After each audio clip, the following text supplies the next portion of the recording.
What's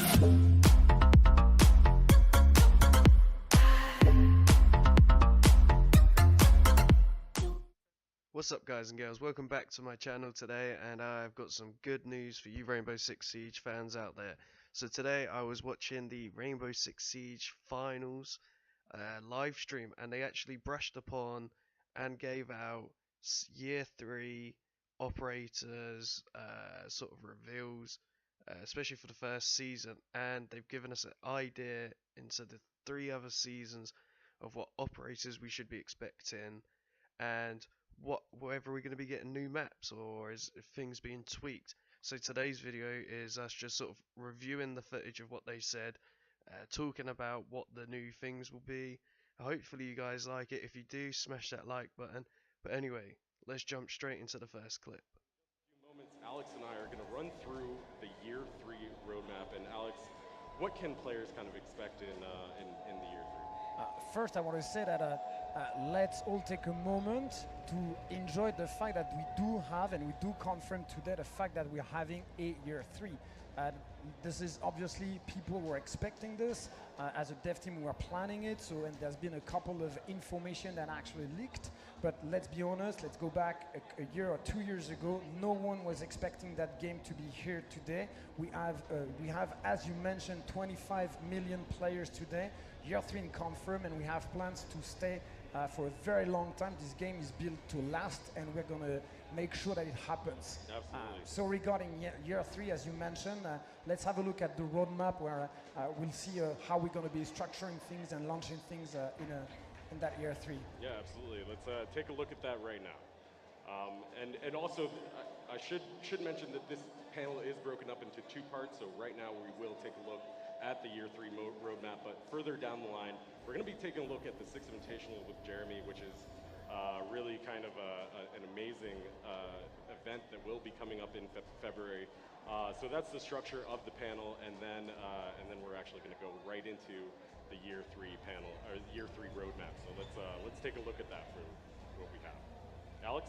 Yeah, indeed, as people can expect for the year 3, one of the formula that we want to absolutely keep, because it's been working, is the seasonal structure of Rainbow Six. So expect year 3 to keep its quarterly seasonal content. So every 3 months, expect a new operation to come down. It's been, for us, something that has been working, that recipe of having 3 months an operation with its content, operators, and maps. That's going to be something that we'll keep doing. Absolutely, and here we have the year 3 roadmap, which we will be revealing over the course of this panel. Obviously, for season 1, we just saw a little sneak peek at what season 1 entails. So, Alex, could you please break it down, and let's take another look at that year 3 season 1 asset. Indeed, if we keep that formula of the seasonal structure as mentioned with you, season 1 is, that being said, a little bit of a surprise and a gift we wanted to give to players. So it is a different season from the other ones. Back to the roadmap that you see a little bit before, season 1 has a sort of new content and new flavor. We are not this time having a map, but we'll be launching an event, co-op event that's called Outbreak. That's going to start that year 3 within Operation Chimera, which is the official name of season 1, year 3. So let's break this down a little bit more. We have Operation Chimera, which is the season where you get 2 operators, but then we also have this special mission called Mission Outbreak. And explain a little bit more about the details that we can share today. So we can't share everything, but tell us a little bit about what players can expect with that. Indeed, we're launching the year Operation Chimera with 2 operators, and those 2 operators have a special expertise. They are experts in biohazard threats. So this time, and expect to have a little spin and a little new fantasy that we're bringing with those 2 operators. And with that special event, we are taking those guys and the bunch of Rainbow Six in a 4-week event that has really a twist on it. So expect something that you were not. Right. So, as you could tell from that clip there of the season 3, so we're already expecting the 3 new operators and a map, but now they're also throwing in a event which will be called Operation Breakout. Now, there was a few things going around before about possible links to zombies, and now this I could believe is another hint that this mode will be zombies. This is a full week event for co-op, like he mentioned. You also heard him say that it's something we're not expecting. It's to do with fantasy, so keep that in mind. You know, so Rainbow Six Siege with a bit of fantasy. I think this is the zombie mode that everyone was talking about. I personally think if this will be good. I would enjoy it. Yeah, you know, Rainbow Six Siege is meant to be realistic and etc. etc. But with these new biohazard operators, you know, the ones who can handle all of this, I feel like it'd be a great spin to see it sort of fly in that direction. They might not essentially be what we define as zombies. I mean, they could have taken their own spin on it. So these could be a weaponized human, or you know, the terrorists from Terrorist Hunt, something like them, but they take more damage and they don't use guns. Maybe they just hit you. I don't know, but to me that is very exciting, and I think you guys should be excited too. But yeah, let's keep playing the clip and we'll keep going on. 4-week, 3-player co-op event, and free to all owners of Siege, right? 100%. That's a way for us, like really to give a present, a gift to all the players that have been with us. How do we sort of change the formula, create some surprise effect right at the start of the year 3? Mission Outbreak is exactly for this. 4 weeks of co-op, a 3-player against something that you may not totally expect. Something that you may not totally expect. That's really juicy there, Alex. Obviously, we can't share too much today, but in the coming weeks and months, and of course, we'll be revealing a little bit more.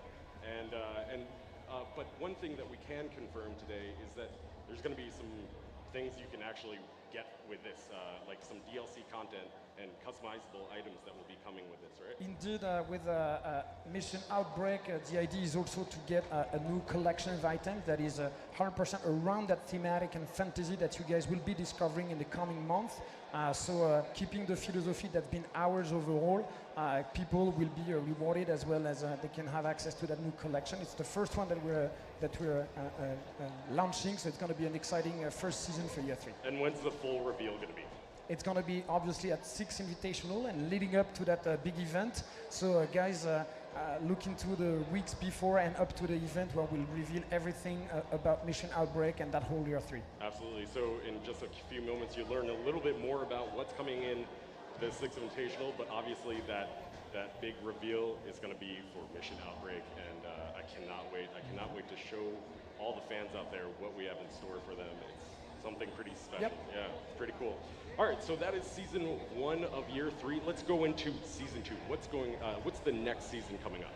Season 2, we go back to our basics, our classic season as we know, but this time around we're going to Italy. We've had a year 2 that was very intense, going to Asia several times, and we wanted to go back to our roots, sort of. So we're going to go to Italy with 2 operators from the GIS. I'm very excited to share when it's going to be the time, the thematic of the map and everything that we've chosen, because it's really exciting and really different from what we did in the past. So, as you saw there, we're getting 2 new Italian operators, one probably being an attacker and one being a defender, or, you know, I doubt it, but both attackers and both defenders. But anyway, so they are part of the GIS, which in English is the Special Intervention Group, and they are an elite airborne special operations counterterrorism. Now, if you Google them, just go on Wikipedia, just sort of get an idea of what they do and what they have. It comes up with a list of everything.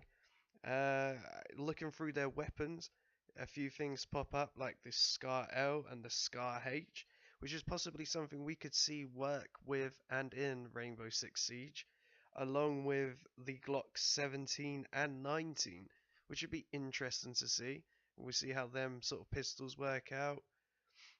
Also, they've got a few submachine guns here. Definitely give a quick Google search of the Italian GIS and have a look through. If you've got any ideas what you think the operators will be, leave it in the comments down below, because that's what everyone wants to hear. Your speculations. What do you think their gadgets will be, etc., etc. Anyway, let's just keep smashing through this and see what happens next. And something where, so season 1 is something completely different, something that players won't be expecting really. And then season 2, a little bit more traditional, 2 operators, 1 map in Italy with Italian operators. Absolutely. Which is really cool. Great. Now, season 3. Season 3 is somewhere a hybrid between a classic season and something we wanted to achieve, which is a hybrid season where we do have 2 operators with two different nationalities. But the main difference with the classic season is the fact that this time around we are doing a map rework. So map rework is for us as a philosophy from the dev team is looking at year 3 and beyond. It's time for us to look at the content that is growing and growing, and make sure that we cater to that content, take care of that content, make sure it's as good as possible. So rework is going to be the first step of that philosophy, where we're taking 1 map out of the rotation, a map that you guys know, and we are completely reworking it. From level design to art, the idea is to reintroduce that map after in a full season, so that people have a totally new experience with that map. And just to be clear, that map is going to have the same kind of atmosphere and the things that you love about that map. It's just going to take away some of those bad things and rework some of the angles, maybe some of the pathways and destructibility, and also some of the bomb sites. So a lot of those things that a lot of players that will provide us feedback on, we're actually going to be implementing this. Yeah, and it's also the possibility for us to take an environment that's familiar, where obviously we're changing some of the level design, but also tell a new story through art and design. What if House is now set in Christmas? What if Hereford is at a different time period, or has had a new extension in the building? So that's really how we can also tell the story through map and environments with this. And I think it's a pretty exciting idea to take some of the elements that we know and turn them a little bit upside down. So, what we saw there was in season 3 of year 3, we will now be getting a new British operator, and a American operator. So I'm gonna assume that they're still both gonna be SAS and the US SEALs, Navy SEALs. What they could be, what could they bring to the table, I don't know. What weapons they're gonna have, it's gonna be completely mind-blowing. What do you guys think? Again, leave it in the comment down below what you think these new operators might bring to the table. But the biggest part there that stood out for me was the map reworks, and he said things like a Christmas house or Hertford base around different times of the year. Now that would really bring a game changer. Imagine playing House on Christmas with all these new things in the way. Lines of sights are now obstructed, everything gets complicated, too many bright lights. Or Hertford base when it's rainy, really dark, everything's a bit harder to see. Maybe there's the lighting inside's all gone, so it's pitch black inside. Maybe that's what the new operators bring, something with like I don't know, night vision or something. That'd be crazy. But anyway, let's get on to the last and final segment, which is the season 4. Knowledge is one of the most important things in Rainbow Six Siege. So this is really kind of interesting. And I have one question that I think a lot of our players are probably asking about. Why are we doing this? Why are we taking this direction instead of really, the standard direction? You touched upon a little bit this, like coming out in our 3rd year now, or coming to our 3rd year, we're reaching about 20 map and plus. One of the ideas now, how do we take all those maps, keep them, improve them, and make newcomers and people that are coming to the game something that is a bit more easy. Map knowledge is, as we know from data and consumer and player feedback, one of the most and biggest difficulty to get into the game. So one of the ideas for us is like, hey, 20 maps is starting to be a pool that is enough at the moment. Let's add 2 maps a year instead of 4, and let's have the time and the support and efforts from the team to actually rework some of the map and even buff some of the map that we know. So this is going to be full philosophy moving forward for this season, and potentially other maps might be getting a few other changes. Yeah, really interesting. So that is what you can expect for season 3, and now our final season of year 3. What can we expect for season 4? This one I'm particularly excited. It's back to again basics. Fourth season, like the second, is a full country and a full CTU.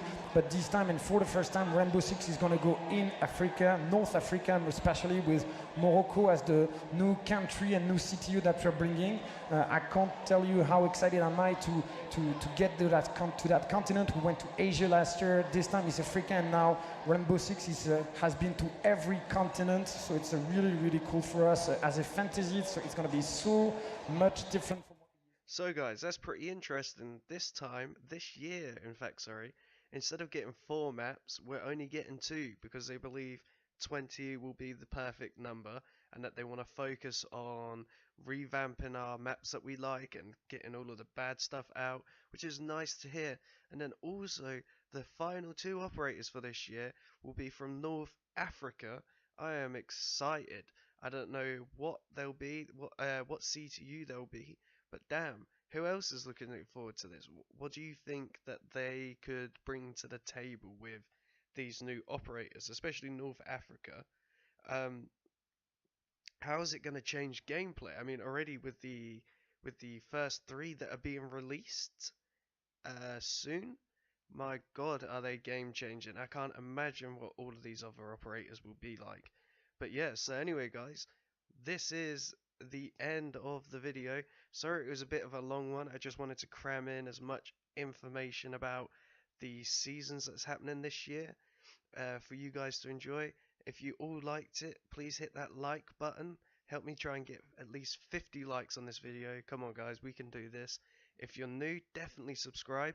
I will have another video coming out very shortly of all the new 3 operators that are coming out, what they have, like their gadget wise, how they work, and even gameplay footage, not mine, but gameplay footage seen live on the stream, so that you guys can see exactly what these new operators are and what kind of treats you're in for. So I hope you guys enjoyed this, and until the next video, peace.